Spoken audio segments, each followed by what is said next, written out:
Hi friends, welcome channel fact Ganesha. तो दोस्तों, आपके घर में कोई पैसा नहीं टिकता है। आप जो भी व्यापार करते हो, नौकरी करते हो, कोई भी काम धंधा करते हो, जब आप पैसे कमा के लाते हो तो आपके दिन में दिन खर्चे बढ़ जाते हैं और कोई भी पैसा टिकता नहीं है। तो दोस्तों, आपको पैसे की तंगी सता रही है, आपके आए दिन गुजर रहे हैं पर पैसा सेविंग नहीं हो रहा है। तो ऐसे स्थिति में आपको एक चीज अवश्य जान लेनी चाहिए कि आपके घर में जो तिजोरी है जिसमें आप पैसा रखते हैं उसकी दिशा गलत हो सकती है। जी हाँ दोस्तों, ध्यान से सुनिए। जिस तिजोरी में आप पैसा रखते हैं यदि उसकी दिशा गलत होती है तो आप कितना भी कमा लो, आपके घर में पैसा नहीं टिकेगा। बेवजह आपके खर्चे बढ़ जाएंगे और पैसा रुकने का नाम नहीं लेगा। माता लक्ष्मी आपके घर में नहीं ठहर सकती। तो दोस्तों, आइए जानते हैं इस वीडियो के माध्यम से कि आपकी तिजोरी की दिशा कौन सी दिशा में होनी चाहिए, मतलब किस दिशा में आपकी तिजोरी खोलनी चाहिए। आइए जानते हैं इस वीडियो के माध्यम से।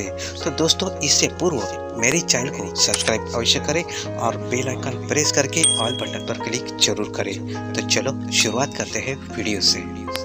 तो दोस्तों, वास्तुशास्त्र के अनुसार तिजोरी दक्षिण हमेशा दीवार से कम 1 इंच आगे की तरफ और आग्नेय और नैऋत्य कोनों को छोड़कर रखनी चाहिए। जी हाँ दोस्तों, इसके अलावा तिजोरी का पीछे का हिस्सा हमेशा दक्षिण की तरफ और दरवाजा उत्तर की तरफ खुलना चाहिए।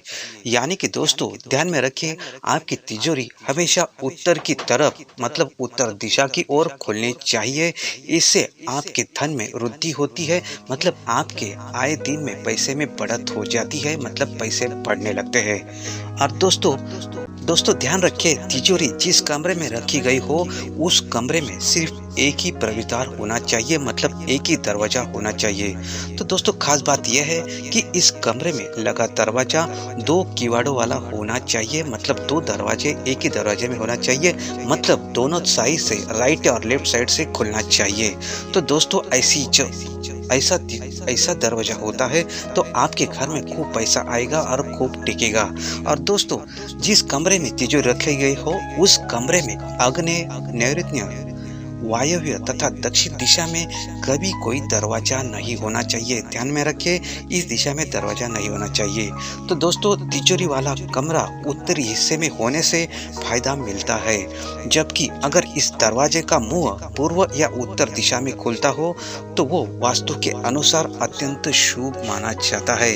और दोस्तों, इसके अलावा अगर तिजोरी के कमरे में पूर्व या उत्तर की तरफ कुछ ऊंचाई पर एक छोटी सी खिड़की भी अवश्य होनी चाहिए। दोस्तों, ये खिड़की होती है तो ये बहुत ही शुभ माना जाता है। दोस्तों, तिजोरी वाला कमरा हमेशा चौकोर यानी कि स्क्वायर में होना चाहिए या आयताकार शेप का होना चाहिए। इसकी ऊंचाई बाकी कमरों से कम नहीं होनी चाहिए। जी हाँ दोस्तों, ये बहुत ही इम्पोर्टेंट बात है, ये अवश्य ध्यान में रखना चाहिए।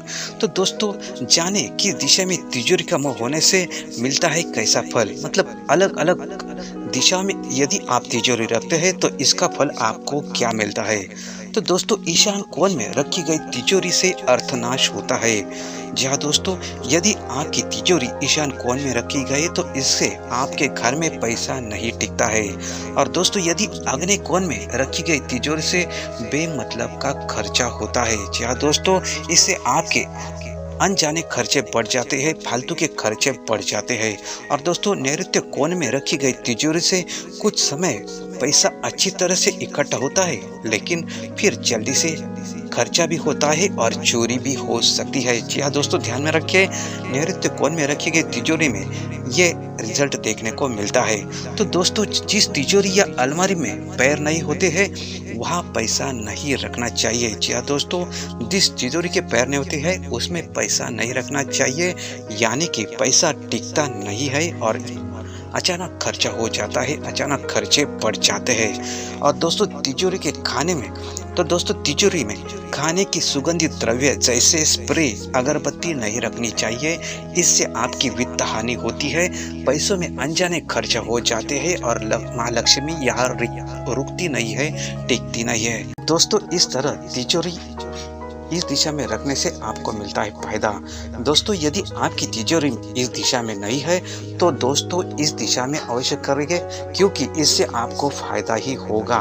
तो दोस्तों आपको ये वीडियो कैसा लगा? अच्छा लगा हो तो लाइक शेयर और कमेंट जरूर कीजिएगा और कमेंट बॉक्स में जय महालक्ष्मी माता अवश्य लिखिएगा। धन्यवाद।